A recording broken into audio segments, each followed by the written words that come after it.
નમસ્કાર વિદ્યાર્થી મિત્રો, આપણે લાસ્ટ વિડિયો લેક્ચરની અંદર ચેપ્ટર નંબર 6 એટલે કે આંકડાશાસ્ત્ર પૂર્ણ કર્યું. આંકડાશાસ્ત્રની અંદર બધા સ્વાધ્યાયો પછી લાસ્ટમાં આપણે આંકડાશાસ્ત્રના કેટલાક હેતુલક્ષી પ્રશ્નો જોયા હતા અને મેં તમને ત્યારે કીધું હતું કે આગળનું ચેપ્ટર એટલે આપણે ગણિતની અંદર સંભાવના ભણવાનું છે. મિત્રો, સંભાવના ભણતા પહેલા કેટલીક એની પાયાની બાબતો, એનો ગુણભાર અને આ બધી વસ્તુઓ સમજી લઈએ. ગણિતની અંદર એકમાત્ર એવું ચેપ્ટર છે કે જેની અંદરથી ગુણભારની અંદર બધા જ પ્રશ્નો હેતુલક્ષી આવે છે. એમાંથી એક પણ પ્રશ્ન એટલે કે એક પણ દાખલો 2 માર્ક 3 માર્ક કે 4 માર્કમાં આવતો નથી. કુલ ગુણ આ ચેપ્ટરના કુલ ગુણ કેટલા છે? 4 છે. કુલ ગુણ કેટલા છે? 4 છે. પ્રશ્નો પણ કેટલા છે? 4 છે. પ્રશ્નો બરાબર પણ કેટલા છે? 4. કુલ ગુણ પણ 4 અને પ્રશ્નો પણ 4. બધા પ્રશ્નો કેવા આવશે? 1 માર્કના પ્રશ્નો. એક પણ પ્રશ્ન બોર્ડે જે ગુણભાર પ્રમાણેની બ્લુપ્રિન્ટ આપેલી છે એ પ્રમાણે આ પ્રશ્નોની અંદર આ ચેપ્ટરની અંદર બધા જ પ્રશ્નો તમને હેતુલક્ષી પ્રકારના પ્રશ્નો પૂછવામાં આવે છે. તો મિત્રો, બધા જ પ્રશ્નો હેતુલક્ષી પ્રકારના પૂછવામાં આવે છે તો આપણે જાણીએ છીએ, આના પહેલાના ચેપ્ટરમાં પણ જોયું હતું કે હેતુલક્ષી પ્રશ્નો કરવા માટેની કોઈ અગત્યની સૌથી જોડતી કડી હોય તો કોઈ પણ ચેપ્ટરની થિયરી છે. જ્યાં સુધી થિયરી બધી ક્લિયર ના હોય, થિયરી જ્યાં સુધી પૂર્ણ ના થાય ત્યાં સુધી આપણને શું થાય છે કે હેતુલક્ષી પ્રશ્નો છે એ સોલ્વ કરતા આવતા નથી. તો મિત્રો, હવે તો આપણે સંભાવના મેળવી છે. તો સૌપ્રથમ તો સંભાવનાની પ્રાથમિક વાત કરીએ તો ઘણા બધા વિદ્યાર્થીઓ એવું સમજતા હોય છે કે સંભાવના અને શક્યતા બે એક જ છે. શું સમજતા હોય છે? સંભાવના અને શક્યતા બંને વસ્તુઓ સરખી. તો મિત્રો, આ ભૂલ ક્યારેય પણ કરવી. સંભાવના અને શક્યતા આ બંનેમાં ઘણો મોટો તફાવત રહેલો છે. શક્યતા છે એ પેલાના જે કોઈ પણ પ્રયોગ છે એ પ્રયોગના સંખ્યા ઉપર આધાર રાખે, પરિણામની સંખ્યા ઉપર આધાર રાખે. સંખ્યા છે એને અનુલક્ષીને શક્યતાઓ મળે અને જે સંભાવના છે વિશેમાંથી મળશે મિત્રો કે જે કોઈ પણ પ્રયોગ છે એ પ્રયોગની ઘટના કેટલા પ્રયત્નોમાં ઉદ્ભવે છે એને ભાગ્યા તમે જ્યારે પ્રયોગોના કુલ પરિણામ કરો છો ત્યારે તમને શું મળે છે? સંભાવના મળે છે. તો એના પરથી જ શું મળે છે આપણને? એના પરથી જ સંભાવનાની વ્યાખ્યા મળે. કોઈ પર્ટિક્યુલર વ્યાખ્યા એક્ઝામમાં પણ પૂછાવાની નથી, પણ તેમ છતાં આપણે સૌપ્રથમ શું કરીએ?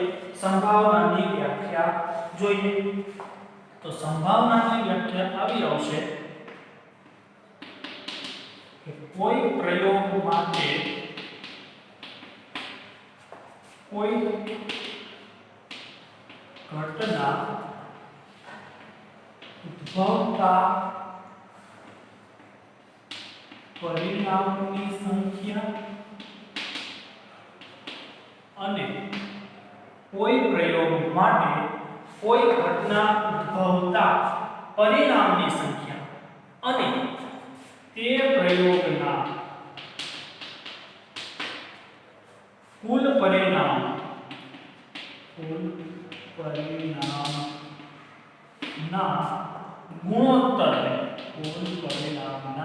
ગુણોત્તરને સંભાવના કહે છે. સંભાવના કહેવામાં આવે છે.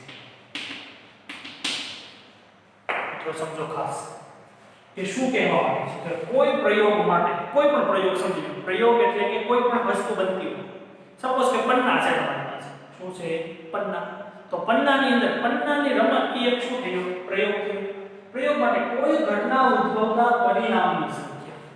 આ બધી થિયરી આપણે 9મા ધોરણમાં ભણ્યા છીએ. રિવિઝનમાં પણ મેં તમને કરાવી.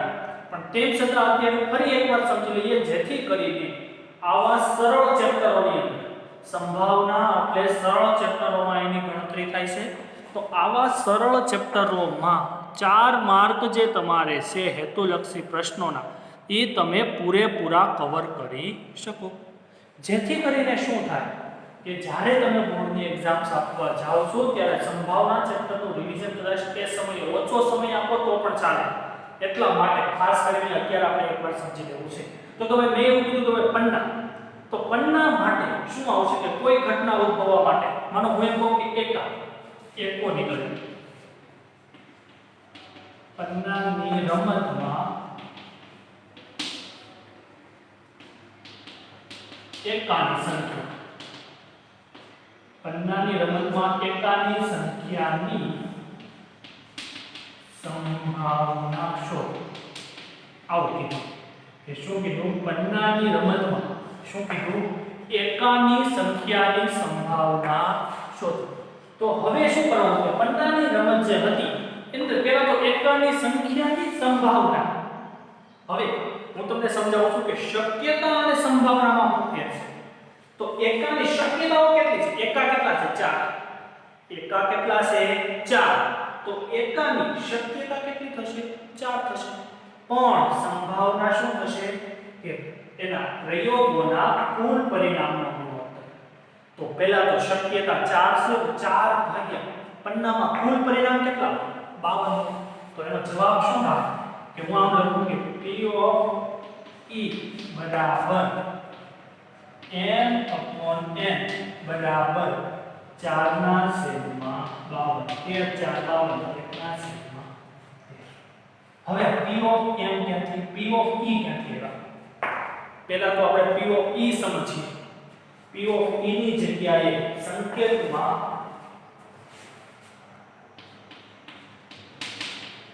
સંભાવનાને સંકેતમાં P of E, P of A, P of B વગેરે વડે દર્શાવાય. વગેરે વડે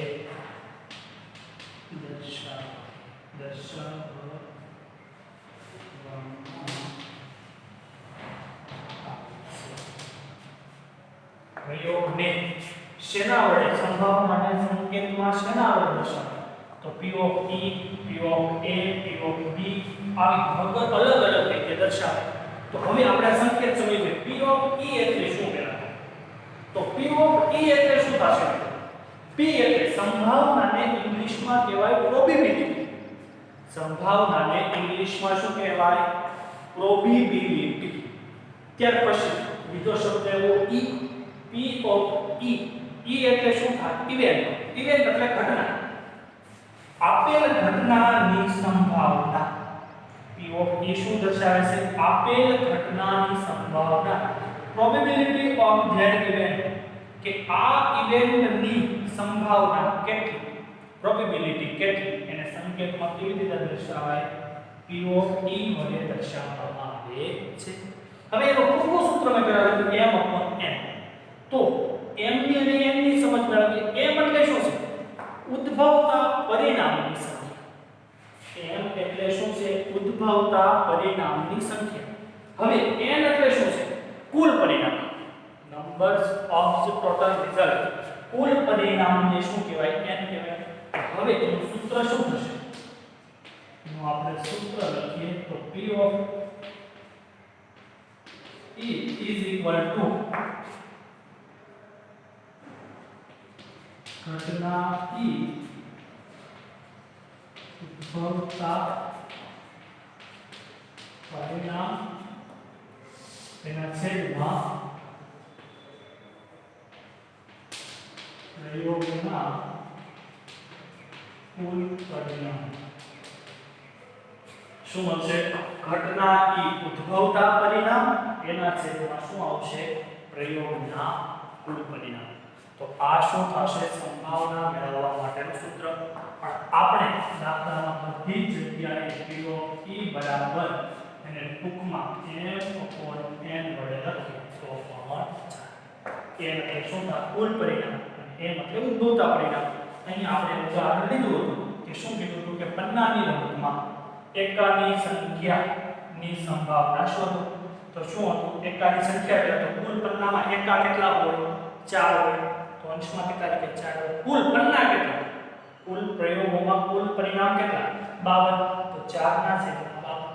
જવાબ કેટલો મળ્યો તમારો? 1 ના છેદમાં. આવી રીતે મિત્રો પહેલા તો આ સંભાવનાની પ્રસ્તાવના થઈ કે સંભાવનાનું સૂત્ર શું કહેવા માંગે છે, સંભાવના કોને કહેવાય, આ બધી બાબતો, કે સંભાવનાની વ્યાખ્યા શું છે, આટલી બાબતો. મિત્રો સંભાવનાની અંદર પછી બીજો શબ્દ આવે છે ઘટના. તો ઘટના એટલે શું થાય એ પહેલા સમજીએ. તો કે ભાઈ ઘટના એટલે શું થશે કે કોઈ પણ ઇવેન્ટ, આને શું કહેવાય? ઘટના કહેવામાં આવે છે. ઇવેન્ટ અથવા તો ઘટના કહીએ તો કેવી કેવી ઘટનાઓ હોઈ શકે? સરખી રીતે સીપેલા પન્નાઓ, ત્યાર પછી કોઈ એક બોક્સની અંદર અલગ અલગ વસ્તુઓ ભરેલી છે, આવી ઘટના હોઈ શકે. ત્યાર પછી ક્રિકેટ મેચની અંદર રનની સંખ્યા, આ પણ એક ઘટના હોઈ શકે. કોઈ વિદ્યાર્થીઓની સંખ્યા છે એની અંદર કેટલાક વિદ્યાર્થીનીઓ અને કેટલાક બોયઝ અને કેટલાક ગર્લ્સ, તો આ પણ એક ઘટના છે. એનાથી વધારે સિક્કાઓ, તો સિક્કાઓની સંખ્યા, આ પણ એક સિક્કો ઉછાળવો, આ પણ એક ઘટના છે. પાસા, તો પાસાઓ ફેંકવા, આ પણ શું છે? ઘટના છે. વાર અને મહિનાઓ, તો આ પણ શું છે? એક ઘટના છે. તો આવી રીતે ઘટનાઓ ઘણી બધી અલગ અલગ હોઈ શકે.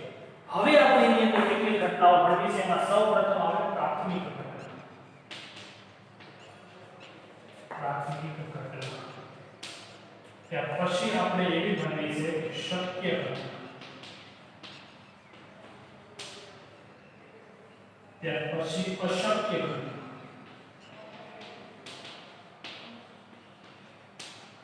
અને ત્યાર પછી આગળ આવશે પૂરક ઘટના. આટલી ઘટનાઓના પ્રકાર આપણે સમજવા છે. તો પ્રાથમિક ઘટના કોને કહેવાય? મેં તમને આ બધી જ વ્યાખ્યાઓ નવમા ધોરણમાં લખાવી. તમારી પાસે વ્યાખ્યાઓ લખેલી છે, આ બધી થિયરી પણ લખેલી છે. એ તમે તમારી બુકમાં જોઈ અને પણ એકવાર રિવિઝન કરી શકો છો. આ વિડિયો લેક્ચર શરૂ કર્યો એના પહેલા મેં તમને લાસ્ટ વિડિયો લેક્ચરની અંદર, એટલે કે મેં તમને શુક્રવારના વિડિયોની અંદર કીધું હતું કે તમારે શું કરવાનું છે કે તમારી પાસે જે થિયરી લખેલી છે એ થિયરી એકવાર તમારે જોઈ રાખવાની છે, જેથી કરીને સમજવા સમયે શું થાય? સરળતા રહે. હવે આ પ્રાથમિક ઘટના કોને કહેવાય?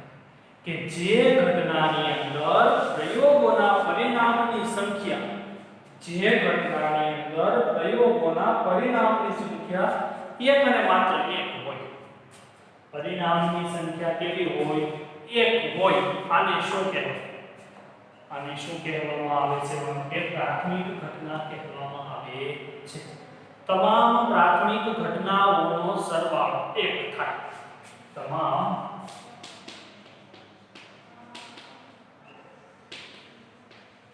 પ્રાથમિક ઘટનાનો સરવાળો એક થાય. તમામ પ્રાથમિક ઘટનાઓનો સરવાળો કેટલો થાય? એક થાય. બરાબર. ત્યાર પછી આગળ બીજું કેવું આવે છે? શક્ય ઘટના. તો શક્ય ઘટના એટલે કેવી ઘટના? કે જે ઘટના ચોક્કસપણે ઉદ્ભવી શકે અથવા તો ચોક્કસપણે બની શકે, આવી ઘટનાને કેવી ઘટના કહેવાય? શક્ય ઘટના કહેવામાં આવે છે. ઘણી બધી ઘટનાઓ એવી હોય કે ચોક્કસપણે ઉદ્ભવી શકતી હોય, ઘણી ઘટનાઓ ના ઉદ્ભવી શકતી હોય. તો આને શું કહેવામાં આવે છે? શક્ય ઘટના, કે જે ચોક્કસપણે ઉદ્ભવી શકતી હોય. ઉદાહરણ જોવું હોય તો હું તમને એમ કહું કે પશ્ચિમ છે દિશા, ઉત્તર, દક્ષિણ, પૂર્વ અને પશ્ચિમ, એમાં સૂર્ય છે પૂર્વ દિશામાં ઉગે. સૂર્ય છે એ કઈ દિશામાં ઉગે? પૂર્વ દિશામાં ઉગે. તો આ ઘટના કેવી કહેવાય? શક્ય ઘટના કહેવાય. કે આ બની શકે છે. આ શું થઈ શકે છે? બની શકે છે ચોક્કસપણે. એ શું થાય છે? ચોક્કસપણે. અને બીજું શું કહેવાય? ચોક્કસ ઘટના કહેવાય. શું કહેવાય? ચોક્કસ ઘટનામાં કે જે ઘટના ચોક્કસપણે ઉદ્ભવે છે અને ઉદ્ભવી શકે. સૂર્ય છે એ પૂર્વ દિશામાં ઉગે તો ક્યાં જ ઉગે? એમાં પછી બીજો કોઈ ફેર પડે નહીં.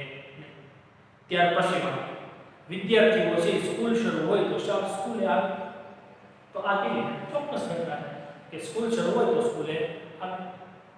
તો આ બધી ઘટનાઓ કેવી ઘટના કહેવામાં આવે છે? ચોક્કસ ઘટનાઓ કહેવામાં આવે છે. અને ચોક્કસ ઘટનાની સંભાવના હંમેશા માટે કેટલી? 1. ચોક્કસ ઘટનાની સંભાવના કેવી હોય છે? હંમેશા માટે 1 હોય. 1 થી વધારે પણ ન હોય અને 1 થી ઓછી પણ હોતી નથી. ત્યાર પછી અશક્ય ઘટના. કેવી ઘટના? અશક્ય ઘટના. અશક્ય શબ્દ તમે સમજો કે જે વસ્તુ શક્ય જ નથી, આવી ઘટનાને કેવી ઘટના કહેવાય? અશક્ય ઘટના કહેવામાં આવે છે. તો આમને આમ જ તમને સમજાય કે અશક્ય ઘટના કોને કહેવાય? અશક્ય ઘટના કોને કહેવાય? કે ઘણી બધી એવી ઘટનાઓ હોય કે જે કોઈથી બને જ નહીં. એ ઘટનાઓ શું થાય? ક્યારેય બને જ નહીં. એક હું તમને ઉદાહરણ આપું. તમારી પાસે એક આઈસ બોક્સ છે, એક ફ્રીજ છે. તમારી પાસે એક ફ્રીજ છે.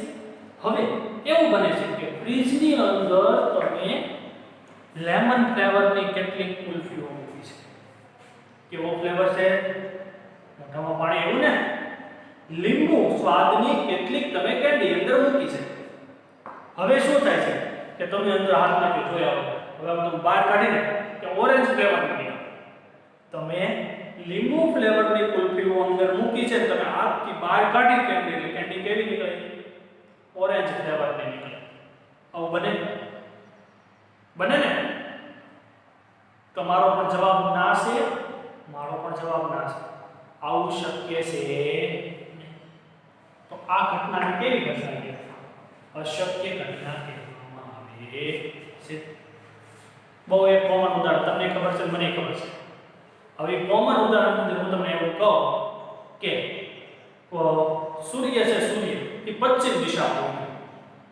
આજ તો આપણે બધું ઊંધું બોલી ગયું. આજ તો સૂર્ય કઈ દિશામાં ઉગ્યો? પશ્ચિમ દિશામાં ઉગ્યો. ઉગે કોઈ દી ના. તો સૂર્ય પશ્ચિમ દિશામાં ઉગે આવું હું તમને કહું તો એ ઘટનાની સંભાવના કેવી થશે? 0 થશે. તો એ ઘટનાને કેવી ઘટના કહેવાય? અશક્ય ઘટના કહેવાય. ઘણી બધી ઘટનાઓ એવી છે કે જે કોઈ દી ઉદ્ભવી શકે નહીં. ઘણી બધી ઘટનાઓ એવી છે કે એ ઘટનાઓ ક્યારે પણ ઉદ્ભવી શકે નહીં. અને આ જે ઉદ્ભવી શકે નહીં એવી જે ઘટનાઓ છે એ ઘટનાઓને શું કહેવામાં આવે છે? અશક્ય ઘટના કહેવામાં આવે છે. તો આવી રીતે તમે અશક્ય ઘટના સમજી શકો છો. ત્યાર પછી આવે છે શક્ય ઘટના, અશક્ય ઘટના. પછી પૂરક ઘટના. મિત્રો, પૂરક ઘટના છે ખાસ મહત્વની એક ઘટના છે કે જે તમારે 9મા ધોરણમાં આવી નથી. પૂરક ઘટનાની માટે વ્યાખ્યા કોઈ ખાસ નથી, પણ પૂરક ઘટના કોને કહેવાય એનું સૂત્ર શું એ બહુ મહત્વનું છે. પૂરક ઘટના, સપોઝ કે કહો કે ઘટના ની પૂરક ઘટના ઈની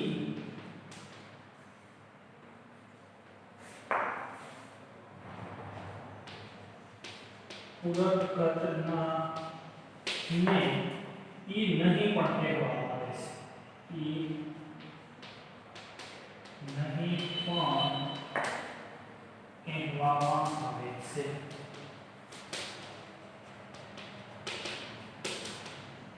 બીજું શું કહેવાય? પૂરક ઘટના. ઘટના ઈ નહીં, ઘટના ઈ છે તો શું નથી? તો પહેલા તો સંભાવના માટે આપણે સંભાવના ક્યાંથી કેટલી હોઈ શકે એ આપણે સમજવું પડે. સંભાવના 0 કરતા ક્યારે કેવી ન હોય? નાની ન હોય, એટલે કે ઋણ ન હોય. અને સંભાવના ક્યારે 0 કરતા કેવી ન હોય? સોરી, 1 કરતા ક્યારે કેવી ન હોય? મોટી ન હોય. તો 1 કરતા મોટી ન હોય તો સંભાવનાની અંદર યુનિવર્સલ સેટ સાર્વત્રિક ગણ તરીકે શું લીધેલું છે? 1. સંભાવનામાં સાર્વત્રિક ગણ તરીકે શું લીધેલું છે? 1. તો હવે પૂરક ઘટના કોને કહેવાય? કે એવી વસ્તુ, એવો એક અંક કે જે ઈ છે એને 1 કરવા માટે ઘટતો હોય. ઈ નહીં અને E એને બંનેનો સરવાળો કેટલો થવો જોઈએ? 1 થવો જોઈએ. અને સંકેતમાં પૂરક ઘટનાની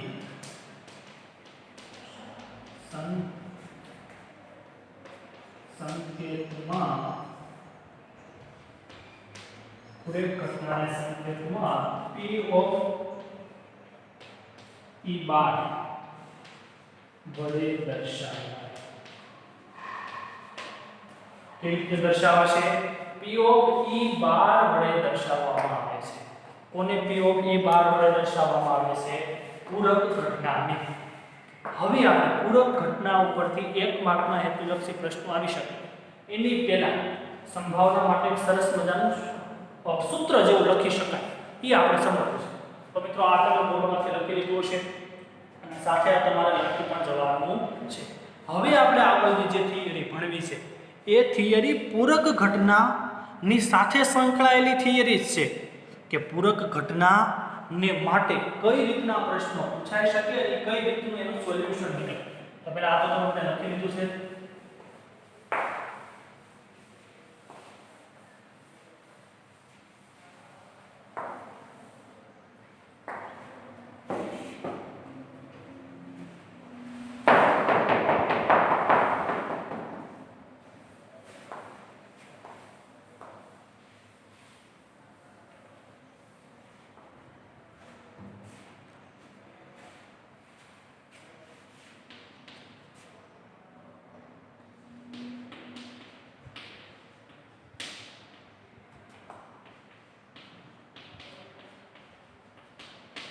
સંભાવના P of E માટે શું હોઈ શકે એક વસ્તુ તમને અહીંયા પૂછું. 0 greater than or equal to P of E less than or equal to 0 less than or equal to P of E less than or equal to 1. આ શું કહેવા માંગે છે? તમે ધોરણ 10 ના વિદ્યાર્થીઓ હોવાને તમે સહેલાઈથી સમજી શકો છો, પણ તેમ છતાં હું એકવાર સમજાવું છું કે આ શું કહેવા માંગે છે કે કોઈ પણ ઘટનાની સંભાવના શું હશે? 0 અથવા 0 કરતા મોટી. કોઈ પણ ઘટનાની સંભાવના કેવી હશે? 0 અથવા 0 કરતા મોટી અને 1 અથવા 1 કરતા નાની. શું કહેવા માંગે છે કે કોઈ પણ ઘટનાની સંભાવના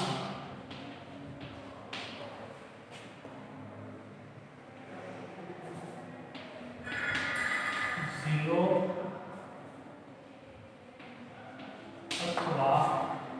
અથવા 0 કરતા મોટી અને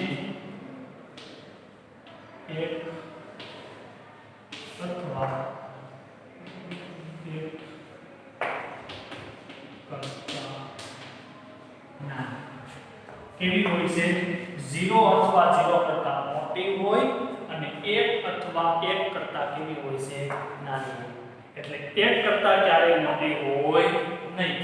તો પૂરક ઘટના ક્યારે બનશે કે જે બે ઘટનાઓનો સરવાળો 1 થાય. શું થાય? જે બે ઘટનાઓનો સરવાળો 1 થાય એને શું કહેવાય? એકબીજાની પૂરક ઘટનાઓ કહેવામાં આવે છે. જે બે ઘટનાઓનો સરવાળો કેવો થાય? 1 બને એને શું કહેવાય? પૂરક ઘટના. જો તમે એમ કહો કે તો સૂત્ર આવું બનશે.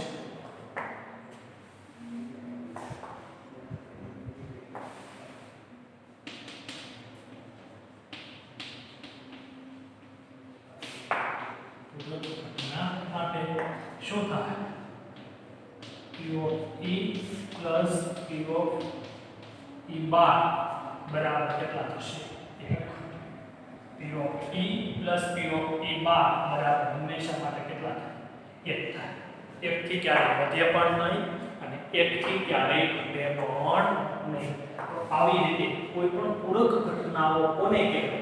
કે જે બે ઘટનાઓનો સરવાળો 1 થતો હોય. આપણે પૂરક ગણ કોને કહેતા હતા? કે જે બે ગણનો સરવાળો અથવા તો જે બે ગણનો યોગગણ સાર્વત્રિક ગણ થતો હોય એને આપણે શું કહેતા હતા? એને આપણે સાર્વત્રિક પૂરક ગણ કહેતા. તો આવી રીતે અહીંયા આપણી પાસે શું છે? પૂરક ઘટના.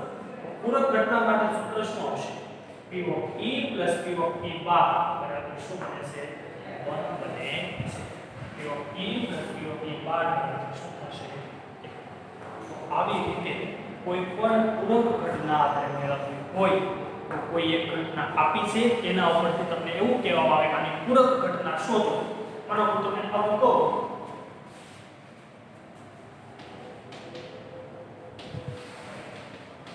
E બરાબર 0.4. P of E બરાબર શું કીધું? 0.4. તો P of E બાર બરાબર ખાલી જગ્યા P of E બરાબર કેટલા કીધા છે? 40 કીધા છે. P of E બાર બરાબર ખાલી જગ્યા.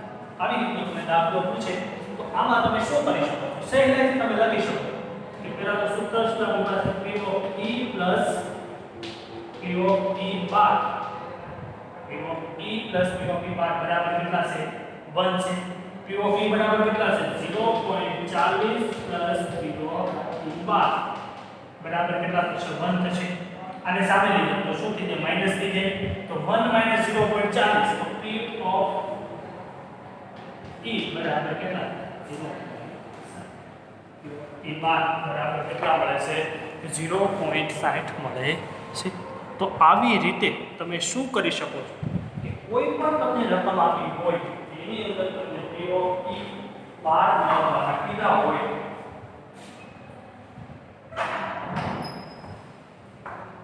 અથવા તો ઘણી વખત એવું પણ કે આમાં તમને P of E બાર મેળવવાના કીધા હતા. ઘણી વખત તમને P of E પણ મેળવવાના કીધા. બેમાંથી કોઈ પણ એક વસ્તુ આપી હોય અને એના પરથી એક વસ્તુ મેળવવાની. મિત્રો આ રીત ઉપરથી ઘણા બધા વિશિષ્ટ હેતુલક્ષી પ્રશ્નો પણ આવી શકે. એ હજી લાસ્ટમાં આપણે જ્યારે હેતુલક્ષી પ્રશ્નો જોશું ત્યારે જોશું. અત્યારે તો માત્ર મેં તમને આ શું કર્યું છે? નમૂના રૂપે સમજાવવા માટે કર્યું છે. હવે આ થિયરી જે આપણે સમજ્યા, આટલી થિયરીઓમાંથી શું શું આવી શકે એ પહેલા આપણે સમજી લઈએ. સૌપ્રથમ તો સંભાવનાની વ્યાખ્યા. તો સંભાવનાની વ્યાખ્યા પરથી લગભગ હેતુલક્ષી પ્રશ્ન આવવાની શક્યતા ઓછી છે. પણ સંભાવનાની વ્યાખ્યા ન આવડે તો કાંઈ નહીં, પણ એનું સૂત્ર આપણને આવડવું જરૂરી છે. તો સંભાવનાનું સૂત્ર આપણી પાસે શું છે? કે સંભાવનાનું સૂત્ર મેં તમને જે કરાવ્યું હતું એ સૂત્ર તો તમને યાદ જ છે કે એને આપણે શું કહી શકાય? બોર્ડ પર લખેલું છે કે ઘટના એ ઉદ્ભવતા પરિણામ એના છેદમાં પ્રયોગોના કુલ પરિણામ. એને ટૂંકમાં શું દર્શાવાય છે? m/n વડે પણ દર્શાવવામાં આવે છે. ત્યાર પછી ખાસ મુદ્દો આપણે એ પણ એવો હતો કે પ્રાથમિક ઘટના શક્ય અશક્ય આટલી વસ્તુ થિયરી. હવે આના પરથી શું શું આવી શકે? તો પ્રાથમિક ઘટના માટે આપણે એટલી ખબર હોવી જોઈએ કે કોઈ પણ પ્રયોગોમાં તમામ પ્રાથમિક ઘટનાઓનો સરવાળો કેટલો થાય? 1 થાય. કોઈ પણ પ્રયોગોમાં તમામ પ્રાથમિક ઘટનાઓનો સરવાળો કેટલો થાય? 1 થાય છે. અશક્ય ઘટના અથવા તો ચોક્કસ ઘટના, જે ઘટના ચોક્કસપણે ઉદ્ભવી શકે, આવી ઘટનાને કેવી ઘટના કહેવામાં આવે છે? ચોક્કસ ઘટના કહેવામાં આવે છે. ત્યાર પછી અશક્ય ઘટના કે જે ઘટના ઉદ્ભવી શકતી નથી, ક્યારેય પણ બનવું શક્ય જ નથી, એને શું કહેવાય? અશક્ય ઘટના કહેવામાં આવે છે. ત્યાર પછી પૂરક ઘટના. કોઈ પણ બે પૂરક ઘટનાઓનો સરવાળો કેટલો થાય છે? 1 થાય છે. અથવા તો P નહીં પણ દર્શાવવામાં આવે છે અને સંકેતનો P of E બાર વડે દર્શાવવામાં આવે છે.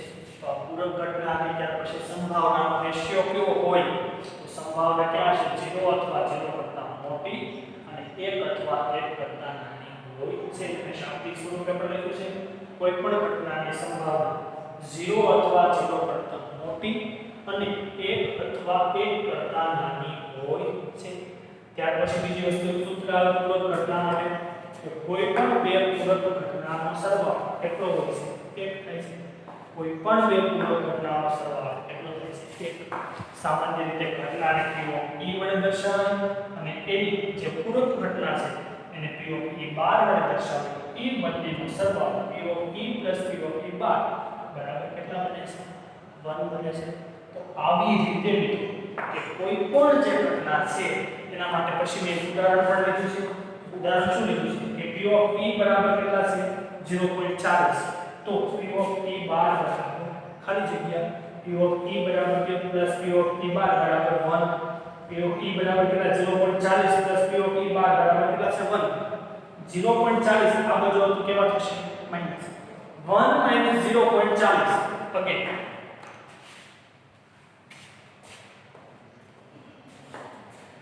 1.00 minus 0.40 આ રીતે બાદબાકી થાય 1.00 minus 0.40 તો આની તમે બાદબાકી તો અહીંયા ભાગ નથી આવતો એકલી તો 10 તો અહીંયા પણ નથી તો ક્યાં આવશે અહીંયા કેટલા આવશે 9 સોરી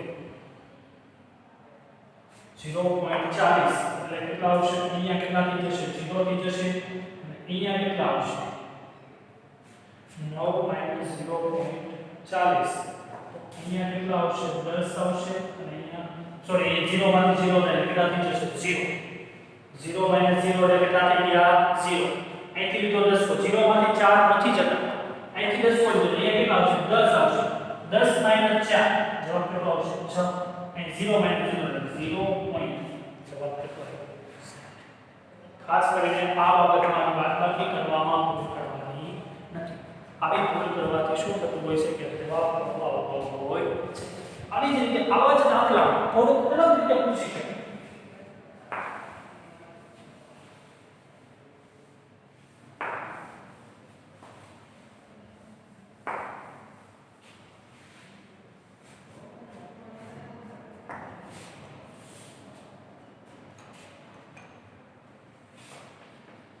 સપોઝ કેવું કે P of P બાર બરાબર 0.0 આવશે P of P બાર બરાબર શું છે પૂરક ઘટના કેટલી છે પૂરક ઘટનાની સંભાવના 0.09 છે તો શું મેળવવું P of P બરાબર P of E શોધો તો પહેલા આપણી પાસે સૂત્ર શું છે P of P bar plus P of E બરાબર 1 બંનેનો સરવાળો કેટલો છે 1 છે P of E બાર કેટલો છે 0.0 પ્લસ P of E બરાબર પ્લસ 1 अब जो खास વિદ્યાર્થીઓ ઘણી વખત ભૂલ કરે છે અહીં 0.40 એટલે 0.60 અહીં 0.09 ઘણા વિદ્યાર્થીઓ શું લખી નાખે 0.10 પણ આવી બાબતની અંદર ખાસ ભૂલ થવી જોઈએ નહીં બાદબાકી છે આ જવાબ સામે આમ થશે P of E બરાબર આવતા 1.00 minus 0.0 1.00 ઘણા વિદ્યાર્થીઓ જવાબ લખી શકે છે આમ ના કોઈ આપણે બાર કેટલો આવશે 0.91 આવશે પણ શું કરવાનું છે હજી હું તમને એકવાર બાદબાકી કરતા શીખવાડેલ બાદબાકી શું થાય 1.00 minus 0.09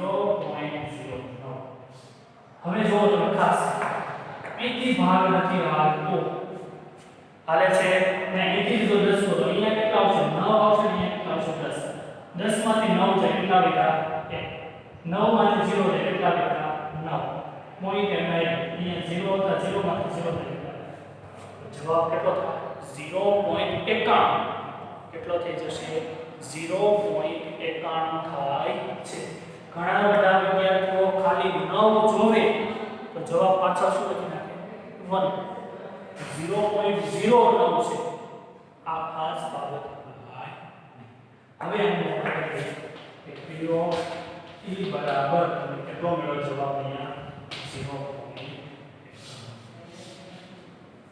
આવી રીતે અલગ અલગ રીતે શું આવી શકે તમારે કે દાખલાઓ છે આ થિયરીમાંથી દાખલાઓ પૂછાઈ શકે હજી આ થિયરી માટે આપણે ઘણા બધા દાખલાઓ બાકી પણ છે જે આપણે એક્સપ્લોસિવ પ્રશ્નો જ્યારે કરીએ છીએ ત્યારે આપણે જોવાના છીએ બરોબર છે તો એના પહેલા તમને એ કેવું છે હજુ કેટલીક થિયરીઓ કે જે ખાસ કરીને સ્વાધ્યાય તો આપણે છે જ એક જ સ્વાધ્યાય આપેલું છે સ્વાધ્યાયના દાખલા તો કરશું અને સ્વાધ્યાયના દાખલા પ્રમાણમાં સહેલા પણ બહુ છે પણ ખાસ કરીને થિયરીઓ ઘણી બધી જે આપણે જોવાની છે એ થિયરીની અંદર તમને વાત કેવું છે કે શું શું તમારે જોવાનું છે. તો થિયરીની અંદર મેં તમને જે આપ્યું છે થિયરીમાં પહેલી જ વસ્તુ આવશે સિક્કાઓ માટે. જેની માટે આવશે સિક્કાઓ માટે. બીજી થિયરી આવશે પાસા માટેની થિયરી. જેના માટે આવશે પાસા માટેની થિયરી. ત્યાર પછી ત્રીજી જે થિયરી આવે છે એ આવે છે ભાર માટેની થિયરી. જેના માટે આવશે ભાર અથવા તો મહિના. ત્યાર પછીની જે થિયરી આવશે પત્તા માટેની થિયરી આવે છે. જેની માટે આવશે પત્તા માટેની થિયરી. ત્યાર પછી ઉપરાંત માર્ક્સ માટે આવશે. જેના માટે આવશે માર્ક્સ માટેની થિયરી. તો આટલી થિયરી, આ પાંચ થિયરી ઉપરાંત પણ પેટા એટલે નાની નાની થિયરીઓ છે એ તો આપણે જોતા જશું, પણ મુખ્યત્વે આ પાંચ થિયરીનો ખાસ કરીને અભ્યાસ કરવાનો છે કે આ બધી વસ્તુઓમાં કુલ પરિણામો કેટલા હોય, ત્યાર પછી એના ઉપરાંત કેવા કેવા એમસીક્યુ આવી શકે, કેવા કેવા હેતુલક્ષી પ્રશ્નો આવી શકે. આ વસ્તુઓનો અભ્યાસ સૌપ્રથમ આપણે ચેપ્ટરની હજુ આપણે એક વિડીયોની અંદર માત્ર થિયરી જ સારું છે. હજુ આવતા વિડીયો લેક્ચરની અંદર આપણે શું હશે, માત્ર થિયરી જ હશે. ત્યાર પછીનો વિડીયો લેક્ચર જે આવશે એમાં આપણે સ્વાધ્યાય શરૂ કરીશું. પણ ત્યાં સુધી અહીંયા સુધી જે કરાવેલું છે એ બધી જ થિયરી એકવાર સરસ રીતે લખી નાખવાની છે. અને બીજી વસ્તુ કે સિક્કાઓ માટેની થિયરી, પાસાઓ માટેની થિયરી, વાર માટેની, મહિના માટેની, પત્તા માટેની અને માર્ક્સ માટેની આ બધી જ થિયરીઓ તમને મેં 9મા ધોરણની અંદર એકવાર કરાવેલી છે. તો આ બધી થિયરી તમારી બુક ગોતી અને તમારે એમાંથી જોઈ અને યાદ કરવાનો પ્રયત્ન કરવાનો છે. ત્યાર પછી જે કાંઈ પણ ખૂટતું હશે એ તમને આવતીકાલે હું બધું વિગતવાર કરાવવાનો છું. અને એ જે વિગતવાર કરાવવાનો છું ત્યારે તમે એમાંથી વધારે સમજી શકશો. તો ત્યાં સુધી હવે આપણે આવતા વિડીયો લેક્ચર એટલે કે આવતીકાલે જ આપણો વિડીયો હશે, મંગળવારે જ કન્ટિન્યુ. આજે સોમવાર, આવતીકાલે મંગળવારના વિડીયોની અંદર આપણે શું કરીશું, ફરી પાછો અભ્યાસ કરીશું. અને ત્યાર પછી બીજી એક વાત ખાસ કરીને કે તમને મયુર સરે જે વાત કરી હતી કે મયુર સર પણ ટૂંક સમયની અંદર જ તમારો એક ચેપ્ટર લેવાના છે. તો ત્યારે શું કરવું, તો ત્યારે પણ ઘણા બધા વિદ્યાર્થીઓનો પ્રશ્ન આવશે કે સર અમારે બુક કેવી રીતે બનાવવી હવે. તો ત્યારે તમારે શું કરવાનું છે કે સંભાવના જે તમે લો છો, લખો છો એમાં સંભાવના લખવાનું કન્ટિન્યુ રાખવાનું છે. અને જે તમારી ગણિતની બુક છે એમાં તમે પાછળથી ત્રિકોણમિતિ લખી નાખો તો પણ કોઈ પ્રશ્ન છે નહીં. બાકી તમારી વિવેક બુદ્ધિથી કોઈ પણ રીતે તમે ડિસિઝન લઈ અને તમે શું કરી શકો છો, બુક લખી શકો છો. શેમાં લખો એ મહત્વનું નથી, પણ તમે લખો છો એ મહત્વનું છે. તો આવી રીતે ખાસ કરીને આપણે જે સંભાવના છે ખૂબ જ નાનું ચેપ્ટર છે અને ખૂબ સહેલું ચેપ્ટર છે. ટૂંક સમયમાં સંભાવના લગભગ કદાચ 5 થી 6 વિડીયો લેક્ચરની અંદર સંભાવના પૂર્ણ પણ થઈ જશે. બરાબર? તો આ જે સહેલું ચેપ્ટર છે એ સહેલા ચેપ્ટર તો ખાસ કરીને એક વાર વધારે રિવિઝન કરો, જેથી શું થાય કે તમારે ખુદકામાં સંભાવના સામે જોવાનું બાકી રહે. કોમર્સ વિભાગ માટે ખૂબ અગત્યનું ચેપ્ટર છે, સહેલું છે પણ કોમર્સ વિભાગ માટે શું છે, ઘણું બધું અગત્યનું ચેપ્ટર છે. અને માર્ક્સ સ્કોરિંગ કરવા માટે પણ ઘણું બધું અગત્યનું ચેપ્ટર છે. કંઈ વાંધો નહીં, ફરી પાછા મળીશું આવતા વિડીયો લેક્ચરની અંદર. ત્યાં સુધી બધાને બેસ્ટ ઓફ લક.